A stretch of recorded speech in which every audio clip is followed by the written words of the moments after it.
issues of childcare are great. First, you have the burden on parents. The cost can be overwhelming. Add more than one child, and sometimes it can be more than what you're even bringing in. And on the other side, you have the enormous expense for the facilities, paying employees, keeping the rooms adequately stocked and safe. And we wanted to revisit this conversation to see where things stand now after the state budget increased some funding. Joining us now is Emily Neff with Trying Together. We're so happy to have you here to have this really important conversation, because anyone who is expecting or has a family knows that this is an expense that eats up a lot of your budget. Yeah, often as much as their mortgage or rent. I mean, it's a huge expense. It's a huge expense. Absolutely, and I'm so glad that it's even coming up in conversation. That makes me hopeful in and of itself. But what was included in the 2024-25 budget? Absolutely. I'm going to throw some numbers out there and talk a little bit about what that means. Sure. So the state did increase the child care services by $26 million. This is largely going to replace pandemic-era federal funds that we used to stabilize the sector, which was very important. Pennsylvania used these funds to increase access to the child care work subsidy program for low-income families, so we want to see that continue. And then we also know we'll see about $62 million of federal money, again, coming to the child care work subsidy program starting in 2025. Okay. This will help to increase the payments providers receive for children utilizing subsidy. And there was also a tax credit for businesses. So businesses contributing to their employees' child care costs can receive up to 30% of the first $500 per employee.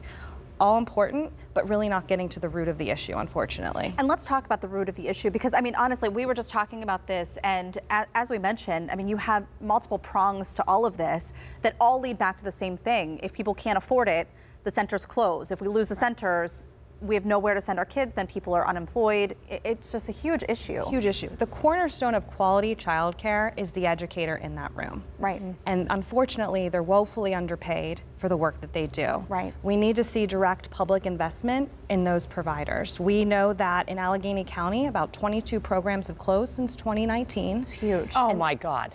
Programs. And then we actually did a survey about a year ago, and we've heard from 80 programs in Allegheny County, 511 open positions, resulting in 103 closed classrooms. More than 2,400 children could be served if they had staff to fill those classrooms. Wow. And that's a sliver of the programs in the county. Sure. Oh, you were even just talking about your friend who got on a wait list. While she was pregnant, before the baby was earthside, Right. she was on a daycare list. And I will say, obviously, we can't all fix the world right here, all the world's issues, we'd love to.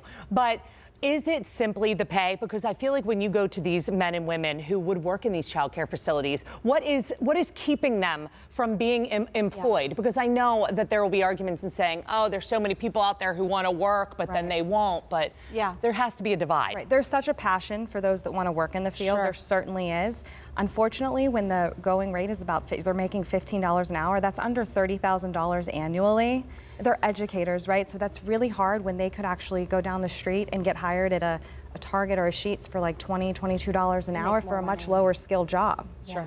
And so sometimes child care centers are then increasing their rates, passing that on to families to subsidize so that they can pay their workers.